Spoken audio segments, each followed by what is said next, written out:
Thank you so much, Erik, for joining me in today's podcast with Julia Myers here. I'm in Chicago, Illinois, and we have Erik Throm out of San Francisco, California.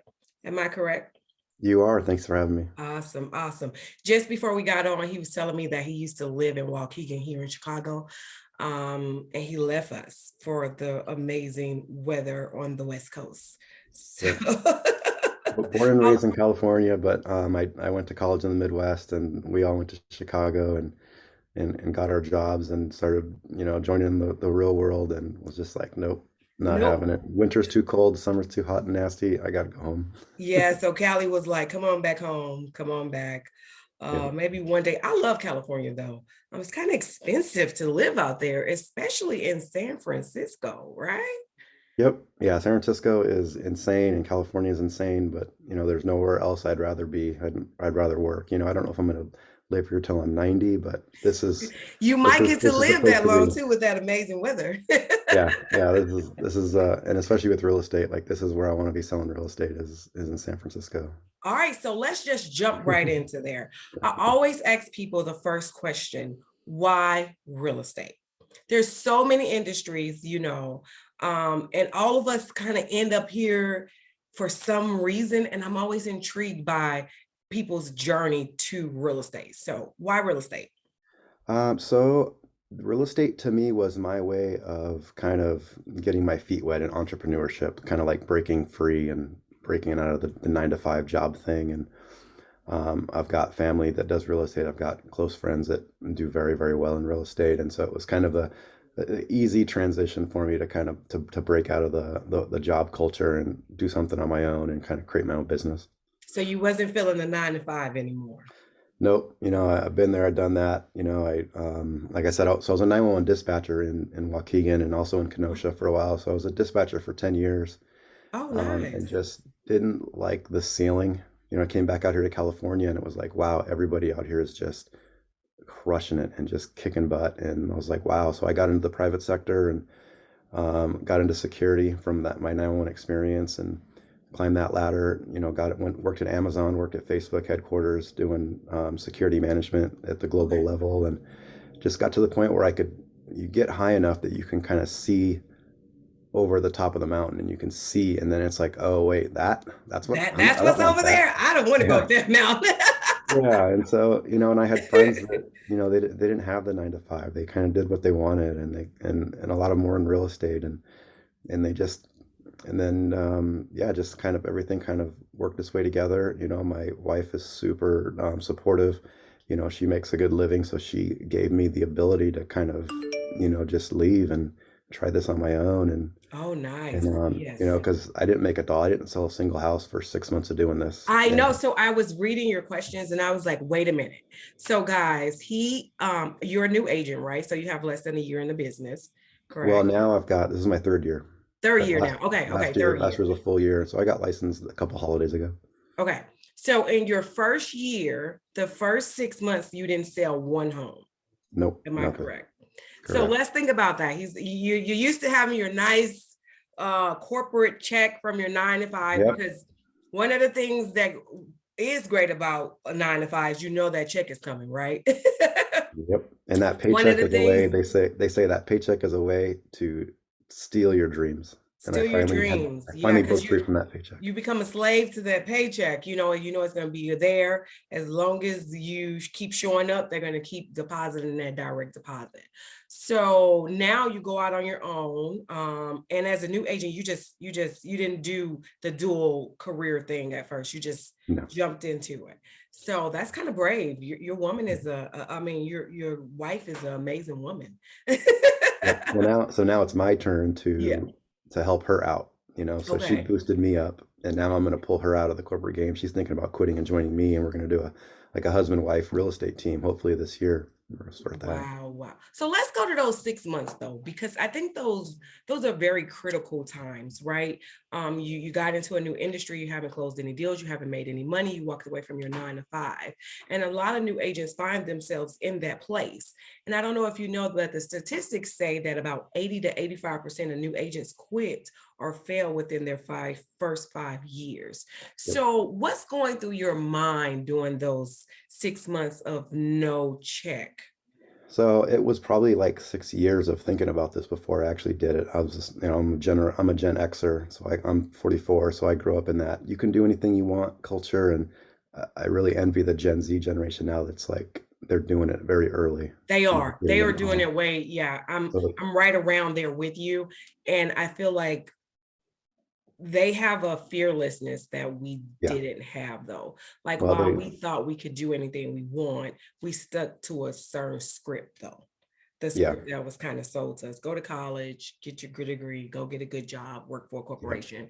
You kind of like that. You know, yeah. they're like, they're standing the mountain before they even start Yeah, climbing. and So they grew up with the internet, and so but mhm. we were just growing up on what people told us on TV and our Yep. parents, and not blaming anyone, but now there's more options, and so it took me a long time. So you mentioned that stat. The stat that really stuck with me was I heard it was 90% of agents fail in their first 5 years, and Yep. um, what what I kind of had to convince myself early on, and I now kind of confirmed is true is that is true, but you get to put yourself in whatever box you want. Do I want to put myself in that 90% box where I'm Yep. gonna there's a 100% chance of failing, but I went ahead and put myself in that 10% box where I would have a 100% chance of succeeding. And so it's kind of a mindset thing. It's a mindset shift and it's a way to Yeah, look at it.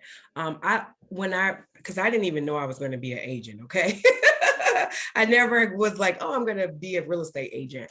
But when I did make this decision, I read a few books and I saw those statistics and I said, okay, well, now I know what happens to most people. Let me become the opposite, right? Because that was a choice. Like knowing that kind of information, then you get to choose which direction you want to go in. And once you start meeting agents and really being in this industry, you see why. It's not that the opportunities aren't there for an agent to win, because we see that too, right? I see a lot of it comes down to agents and their mindset and their work ethic. Because at that 9 to 5, some days you may show up and you may not do much on a Monday, right? And then on Wednesday, you may be working really hard. And and then, every day looks a little different, but you get the same paycheck at the end. Well, real estate is not going to give you anything you don't work for. no. So if you don't have that work ethic, then you won't get And it. I've got a lot of so I'm on Team Fast. There's over 200 of us. I think we may end up being the number one team in the company. I'm not really sure yet. I think we're still in November data, but I go to a lot of meetings with a large group of folks, and a lot of the younger agents come up to me and they ask me like, "How do you do it? Can you give me some tips?" And like I'm starting to just tell them like I couldn't have done it if I was your age. Like I'm sorry, I can't tell you the magic elixir that it took for me to make it because I would not have made it if I was 25 years old. My discipline and how I do business and how I'm just so OCD with numbers and data and customer service and serving clients. I learned all that in the corporate world and Yep.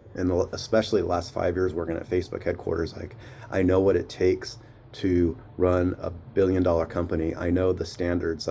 I've walked in meetings and just told to leave instantly because you only have about 2 seconds. It's funny. You just hear engineers talking about how like, oh yeah, I had a meeting with Mark, and if you don't walk in there and you don't come up with valuable information within the first 5 seconds, he just turns you away. And I had managers like that, and and it's a 5 minute conversation sometimes takes you 80 hours to prepare To for. prepare for. And so Yep. like I came in with that, and so when these 25-year-old agents ask me how do you do it, any tips? Like I don't have any tips because if I could do it all over again, I would not go get my real estate license at 18. I would go and join corporate America again, and I would learn from the best on how to run a business. Yep. And maybe I would have quit 5 years early. I would have liked to quit around, 40. Yeah. So maybe about 3 years earlier, but I just taking all those tools and then just those first 6 months, just grinding away at that and building the business and little things like, you got to build the business first before you start making money. You got to work to learn before you work to Yep. earn.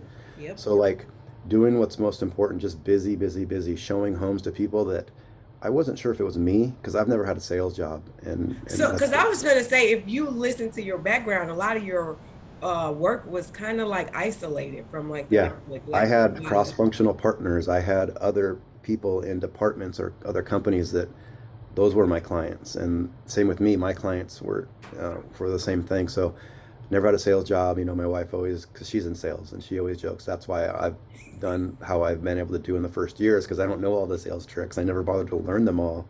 right. And so I may not be good at hooking clients when I first meet them cold because I'm not really like jolly and jumpy and like, hey, this is a beautiful home. But like, if they have real questions, I can, answer them very well. And I That's where think that they value comes in. trust me. So, Yeah. And I've always yeah, looked up to accountants and doctors and any other entrepreneurs that you look at. I've always like, I want to be that, and I'll tell clients sometimes literally that. I'll be like, hey, look, I'm not trying to sell you this house. Like this house will sell itself. Like I want to be your go-to agent for life. I want to yep. buy and sell the next 10 properties for you over your lifetime. I want you to call me and text me any single time you have any question.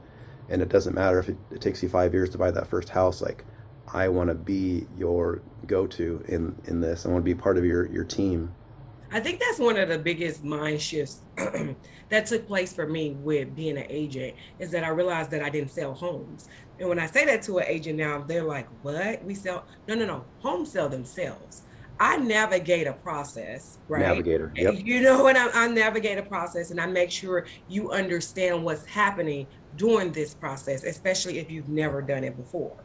Yeah, But you're selling holding a their hands home, with you know what you want to like. I don't sell homes. And when that mind shift switches, it's like, oh, now I'm going to focus on becoming as valuable of an agent as I can for my yeah. clients. Well, I and want to that's how go I back used to to make something money. you said too, Oh, go ahead. about the 9 to 5. You wouldn't have skipped it. Have you ever read Rich Dad Poor Dad Yeah, so book? I'm a huge book reader and I'm an audiobook listener in the car because I'm always going driving everywhere. I'm not a big reader, but that book is one of the first books ever to kind of break you free. That's kind of Yes. like watching the first Matrix movie to me as far as the book would be reading Rich Dad Poor Dad. And in that book, he explains like he went to work for Xerox and he went to work for all these different places.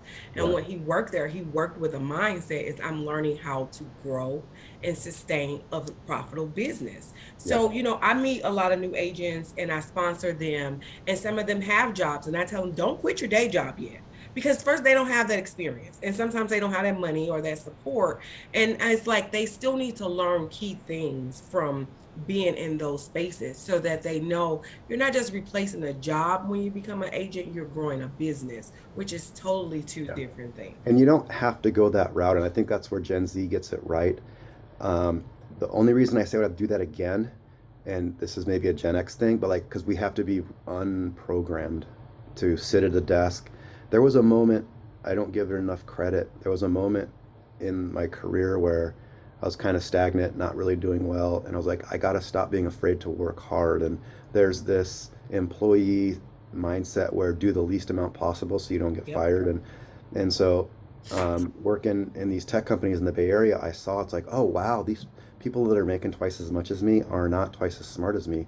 They're just tenacious and fearless, and Yep. that's so I think the Gen Z folks already get that and they know that. But if you're someone that's got a 9 to 5 and a career and you're kind of like afraid, oh my gosh, I don't want to do this, but I know I can. You have to just play pretend in your corporate job right now and just sell out and just work 18 hours a day. Even if it's just 8 hours in the office, don't let anyone know that you're at home researching and reading about your industry. And I don't care Right. if you're flipping burgers, like learn everything you can about everything about the industry and just dominate it and then try to simplify it. And it's hard to talk to people about your industry if nobody cares. Like nobody wants to pay you to learn more about, that's what I worked in at Facebook, and nobody cared about what I learned there and what I knew there. So I couldn't really leverage my knowledge to make myself more money. And so that's kind of what I do now. I've learned that through corporate is like over these last like 10 years is like I need to work hard and then I'll climb up because it's not about intelligence or experience or education. It's just about, and that's the secret and that's the trick that I kind of had Yes. to learn. Yeah, because there's a lot of very knowledgeable agents that don't do numbers. And then you may run across some agents that do numbers and you're like, they don't know anything, but it's that confidence and showing up every day consistently. And I Yeah. think that's what pays off. So 6 months in, no, did you start off with did you start off with EXP or where did you come from somewhere else? No, so and that was kind of my like being afraid. You know, the first person I went to was the person I knew. I became kind of friends with the agent that helped me buy my house. Yeah. Um, and so I went and worked with him. He's a local boutique brokerage here in San Francisco. We're still friends today. He's great. And I learned a lot from him, and I wouldn't trade any of that. You know, I got a shitload of shitty leads, and that's what it takes. And anyone that complains, I'm on like all these little sub teams now, and they talk about lead quality and lead generation. And these newer agents complain all the time, and I'm like, You if have I had no good leads idea. on day one, I would not be here where I'm at. I would much rather have 100 terrible leads that have a 1% chance of closing versus one slam dunk guaranteed lead. Because And so that's what I it did. teaches you how to like maneuver through that, right? So Yeah. having those shitty leads, like what was that? What did you get from that? So, I mean, because I didn't know, I was like, is it me? Do they not like me? I'm not a salesperson. I'm Mhm. not flashy. You know, I'm not this, you know, young, beautiful person. Like, I'm just a guy. And so I really thought like maybe I said something wrong. And it's just like it's almost like dating where it's like, what did I do wrong? And so like hundreds and hundreds and hundreds of leads and just going out from 7 a.m. to 7 p.m., 7 days a week, just breaking my back and never closing a deal, just writing some offers and you know, but it was humbling because I was like, wow. And when I finally had that one that broke, I was like, okay, I can do it now. I Yes. can do this. I can at least Getting supplement that my one income. deal, that first deal. Yeah, and after like the first half dozen, it's like okay, like now it is about lead quality and it's about Mhm. the type of vetting. I never thought in a million years I'd ever vet a client, but that's not what I do now. Every single time is, you know, I vet them. They think that I'm, you know, there on that initial consultation to help them, which I totally am. But at the same time, I'm trying to see if it's a good fit. For And it goes, and when you get to that place in your business, you get a little pride there, a little bit, right? Because yeah, you're like, I'm trying to see if I want to work with you. Because once you've done a few deals, you're like, every client ain't your client, and no, every all dollars ain't the best dollars, right? So you want to, like you said, you're trying to see, do I want to even work with this client when I'm sitting down with them? yeah, That becomes a whole different energy to the table, yeah. and the way you show up is becomes different. So you And my start only off with the small. pre-qualification I ask them is, or not even ask them, the only pre-qualification that I try to assess on my own is, are they serious about real estate being part of their investment strategy? I don't care if they're first-time home buyers. I don't care if they've already bought 10 homes. I don't care if it takes them 5 years to buy that first house. Um, I I just want to know that they are serious about real estate because that's one thing I don't. I'm not a cheerleader. I'm not a salesperson. So like, I'm not gonna the people that are like 50-50 where you spend two months showing them houses and then all of a sudden they're like, yeah, we're really not sure. I'm Right. I'm not for you, you know.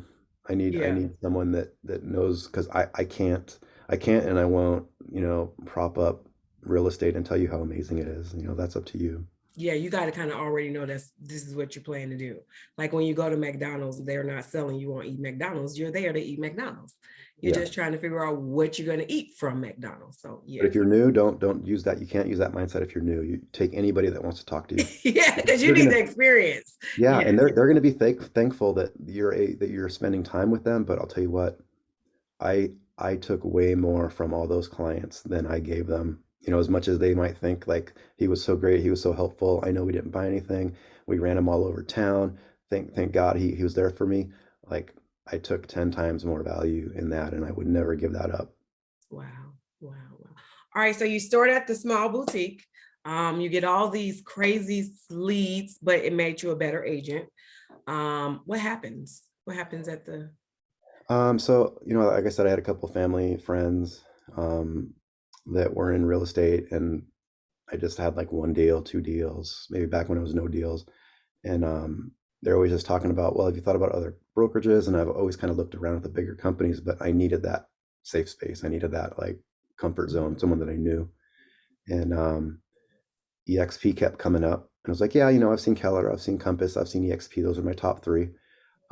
And then I kind of whittled it down to Keller and eXp. And then a couple, I think three people all mentioned Kenny Fast. They're like, oh, you live in the Bay Area, you got to talk to Kenny.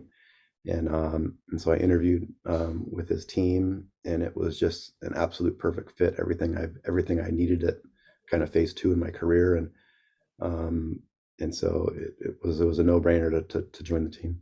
I find that a lot of agents, because I get to interview them too, because I sponsor agents, it always comes down to those two. And I'm gonna be honest with you, sometimes I win and sometimes they go to KW. Like it happens, it just is what it is, right? Um, what because they kind of look the same in a way, right? So when you were looking at the two, what was just so significantly different that it was like, oh, I'm going to go to EXP over KW? Well, KW had better training. And I think I felt like they had more structure. They're a little bit more kind of disciplined at a higher level. I think they're maybe because they're a more senior company. Mhm. Um, I'm from that. I'm used to that. I was comfortable with that. But what really had me come to the EXP side was the splits. So like long term, the splits were something that I didn't want to jump around from brokerage to brokerage. So this was Yeah. like my one and only. So I could see myself working in a team with a higher split that has a lot more resources. But there was this bigger picture that wouldn't require I leave. That was like, oh wow, you can do an $18,000 a year cap and take 100% split, because there's some homes in San Francisco where that just takes one deal for me to Yep. satisfy. So Yep. like this is perfect. Stock options were great and the recruiting and all that were great, but I think at the end of the day it was such a dynamic home that I could kind of stay in this one brokerage till the end For of a my while. career. Yeah. So you get to EXP. So now, and you've been here what, 2.5 years? So I think it was 6 months in, about halfway through the year. Okay. Okay. So what has been your experience? How did your career change? Like what did that look like coming over here? So there is so many tools and resources. It was overwhelming. I would say there's probably 200 different tools out there, and there's not really an onboarding path. So I gave myself a month off, and luckily I joined this team fast over here because they kind of have built an onboarding System. path, and it's getting better and better. But Mhm. what I'm used to in the corporate world, because I used to develop training products for employees, and so I'm super OCD about the onboarding experience. So I just took a month off and dove right in and just kind of went through everything from start to finish.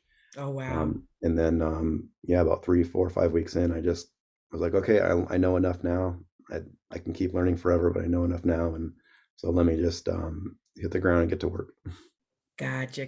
Yes. So one of the things that's because people are like, well, is it going to be enough training? There's going to be so much training that it's going to be a little overwhelming when you Yeah. first come over, especially I don't even want to just say as a new agent, as any agent, because it's just like so much. Especially I came from a place where we didn't have all that. So to just come over here and see like, oh my God, training like 50 hours of training a week, and then all these systems you got to put in place and stuff like that. It can Yep. it can be a little overwhelming. And So none of it's required, none of it's mandatory. nope. It's just the more you learn, the better agent you're going to be. But at the same time, nothing beats experience and hands-on. So you have to just draw your own artificial line. Like you got to Yep. remember too, and you have to know that you're running your own business here. You have to make your own rules and you got to set your own deadlines. And so I just drew a line. It was like, okay, this is when I stop learning, and because you never stop learning. Right. Got to But you got after a to, while, that sponge, you got to kind of scrunch it yeah, out so that you can kind of use the things that you've learned. yeah, So take it to the court and start playing. all right. So then you go from nothing, almost nothing, and then 20 million. Pretty much. I don't even know how it Tell me happened. about that. Like 6 months of nothing and then in the year at 20 million. So yeah, and I don't have a calendar in front of me exactly, but it was about the first 6 months. It took me 5 months to get my first deal, and then that ratified after 5 months, and then it closed after six, and then I had like another one or two real small ones maybe, and that's when I went to EXP. Took kind of laid low for a month, and then the next the next 4 months, I think I closed all the rest.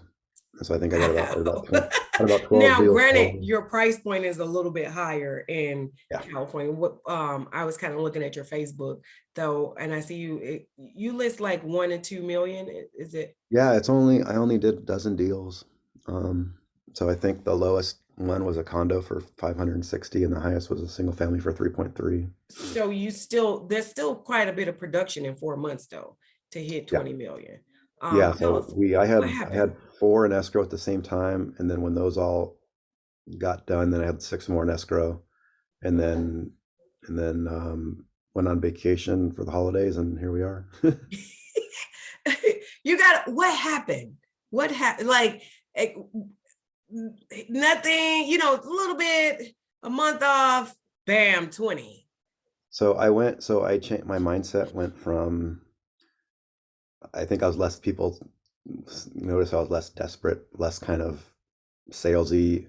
I didn't need any of the clients. And so what I was able to do was I was able to kind of be who I wanted to be, which is that consultant, that advisor. You talked about, I like using tour guide. Like we travel a lot internationally, and Yes, I saw that. You guys just came back from Egypt. yeah. And so I was so every time I always see employees and people in other countries, and I'm like, wow, the good employees, the really top ones are the ones that are just very chill, relaxed. I'm here for you. I'm here to answer any questions you have. But the really lower end people are just very in your face and Desperate. after you. And so once you get a couple deals, you don't have to fake it till you make it anymore. You could just can be. And so I got to be that. I got to be that tax advisor or that consultant or that, whoever in your life is a fiduciary or someone that you can trust that knows a little bit more about a certain thing than you do. So you're that go-to. And I got to be that person and just be a lot more passive and just help them navigate through. I'm helping them navigate through a a process that can be very difficult and scary and very dangerous if you do it alone. And Yep.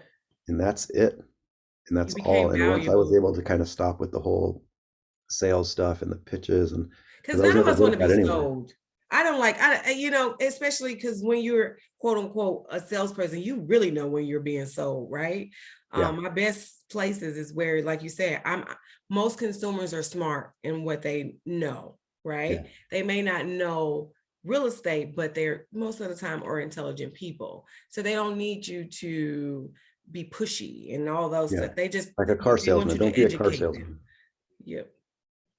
Yep. Awesome. Awesome. So, what's been your experience over here with EXP? Like the difference between the two, um, the small brokerage and then the coming here.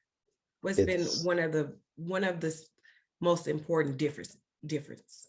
So the one thing I was worried about was coming from, major corporations is I was worried about meetings and schedules and people just taking all of your time doing non-productive things. And it's actually been quite the opposite. I've got a lot more autonomy now. There's less check-ins. Um, but all the tools are there, all the systems are there. Came back from vacation and I came to find out that a buyer's agent kept hitting up my handyman from my listing. I sent my own personal handyman over there and paid him to knock a couple things out. Come to Mm, find out, he was like still bothering them, trying to get more and more free stuff out of him. So like I just went on to eXp World and I jumped on the brokerage hotline and they answered my question right away. And like, think little things like that, or like tools. Instead of spending 1 hour running comps on 4 different properties, I have tools now that'll do that and they'll do a better job in a fraction of the time. So just all mhm. kinds of little resources like that that are always there. Always there. And it's my responsibility to decide how much time I want to invest in Dedicate in to it. those. Yep. All right. So what do you see in your next year? Because you just that like you've knocked it out the park in the last 4 months. We're at the top of 2022. Where do you see your business going this year? Well, so if I really crunch it down, I think I sold probably 100% of what I sold in about a 6 month window. So I think that's my goal for 2022 is I want to sell 40 million this year, which isn't insane. It's very attainable. I know what it's going to take though. It's going to take 7 days a week from 7 to 7 nonstop, and that's what it took me to get here. And so I took this month off. I took December off. Took Um, the whole month off. Is yeah. that you guys went that's when you went to Egypt, right? Yeah, well, Yep. during Thanksgiving, and then we came back, and so I probably maybe have taken like 6 weeks off. Maybe more than a month. Yeah, but you need to do it. Being lazy is a luxury.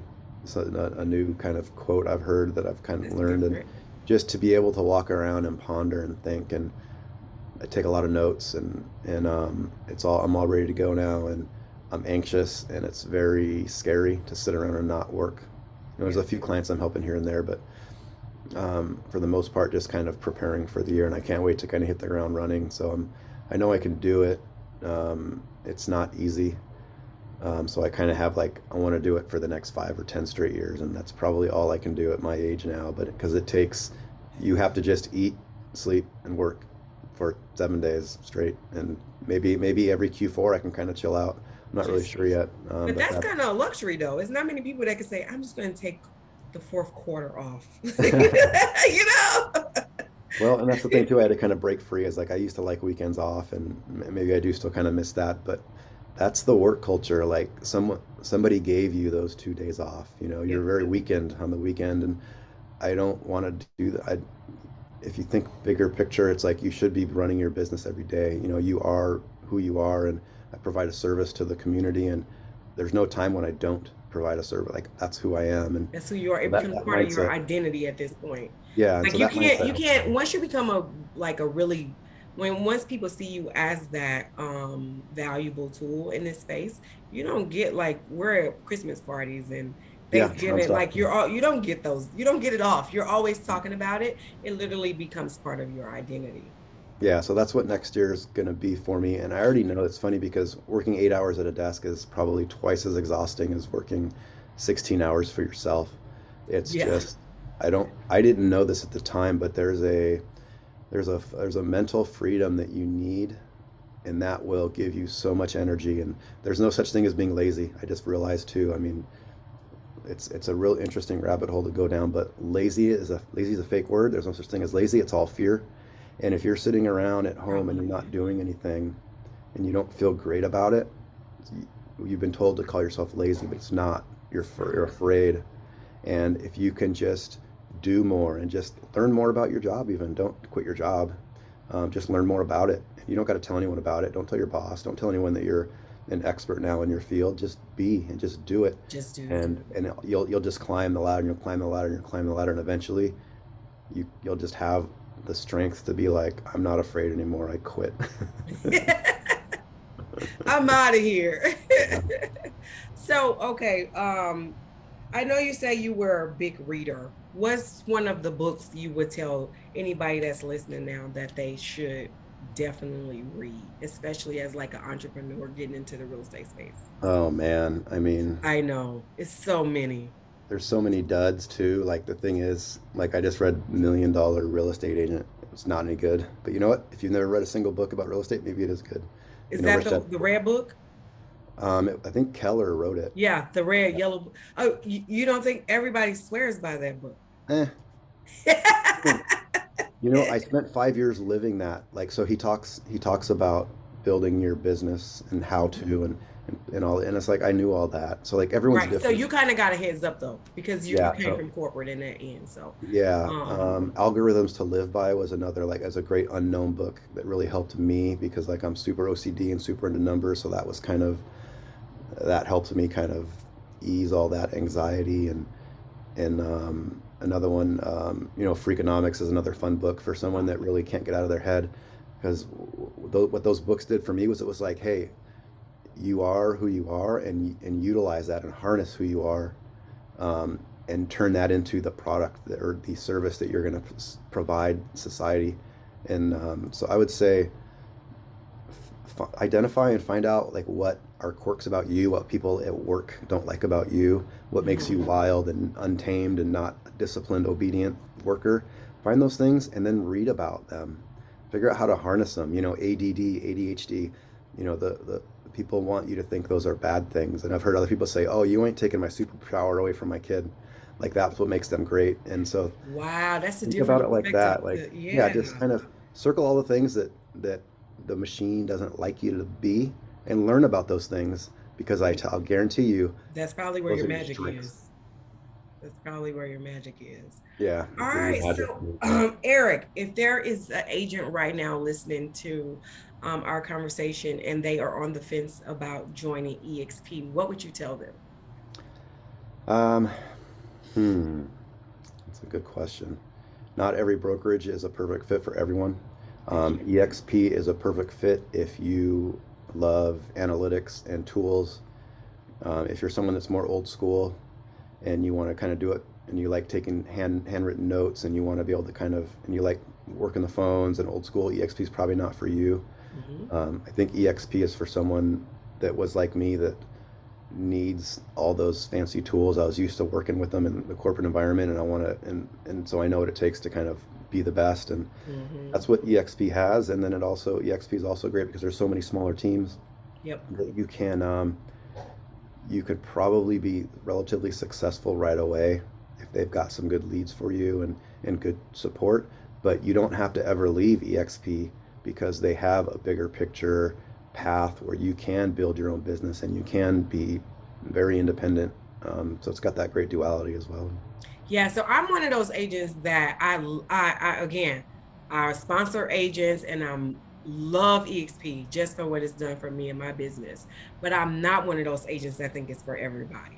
Like, and I sometimes I'm in these groups and I see people talking about us and they're like, oh, I went there and I left, and I'm like, I don't get, like, that doesn't bother me because I don't think that this space is for everybody. But it's for those people, like you said, I think you got to be like a really big picture agent, and you got to kind of be one to build something, because Yeah. that's what's there, that's what we're capitalizing off of. Like the fact that I get to be on this Zoom with you and you're in San Francisco, right? And we've never met before. To me, that's amazing. Like Yeah. my calendar is full from now to March with agents I get to meet across the United States and network and get to know. And for me, that's a powerful thing. Other agents wouldn't care nothing about that. So you gotta. I think it's for the big picture visionary agents. I do. Yeah, and well, and also if anyone is working for one of these top 10, top 20 brokerages now, I can't speak for every little boutique in the country, but if you're already working for a top 10, top 15 brokerage and you're like, I want to leave, I don't like it, there's no other brokerage that's going to work for you. You know, you mentioned, you had an example, you just said, well, I knew someone that went to EXP and left. You're not going to find the answer anywhere else. The 99 out of 100 points at a brokerage are all going to be the exact same. You have to be successful in one of them first before you can kind of decide to leave and go to another one. I think also you have to see sometimes, because like some of my agents, I get they're spanking brand new, and they get all the resources we have, all the training, and they're like, they think that's the norm. So it's kind of like when you've been to the big house, you think that your first stop was the big house, right? So you Yep. think that's like all brokerage. No, like that's not nowhere near the reality. Like I've been at brokerages where I couldn't even talk to a top producer. They let me Yeah. do their open house, but they're not going to give me any knowledge. So sometimes I think people don't know what they got because they never not had it either. Right. So the agents that have been in the business for 30 years, I'll tell you, you walk in the brokerage, they say, hey, welcome to the team. There's your desk. Now get to work. And you never hear from anybody again. And Nobody else yeah, talks to you. Like that's the no, so yeah, you if you're don't know not what you don't successful know. and if you already work in a top 10 brokerage and you're not successful, EXC is not going to turn you around. You have to, are you interfacing with clients? Do they trust you? Do they like you? Are you knowledgeable enough for them? That's the one thing too people overlook. They think it's all about motivation and rah rah, you can do it. It's not. It's It's about, not. do you know, can you simplify every single nuance in this industry when they have a Yep. question, and tell them so they can understand it? Think about when you're in school, the good teachers versus the bad ones. The good teachers thought they knew it all, but the great teachers knew it so well that they could refine it down and make it very So simple to simple. understand. And Yep. if you can't do that, and if you don't know your market blindfolded, if you don't spend an hour a day looking at all the inventory, if you don't spend an hour a day reading all the trades in the news about the market, then switching brokerages It's is not, not going that's to not happen. even your problem. Your problem is you just need to become a more knowledgeable agent too. Yeah. Yep, yep.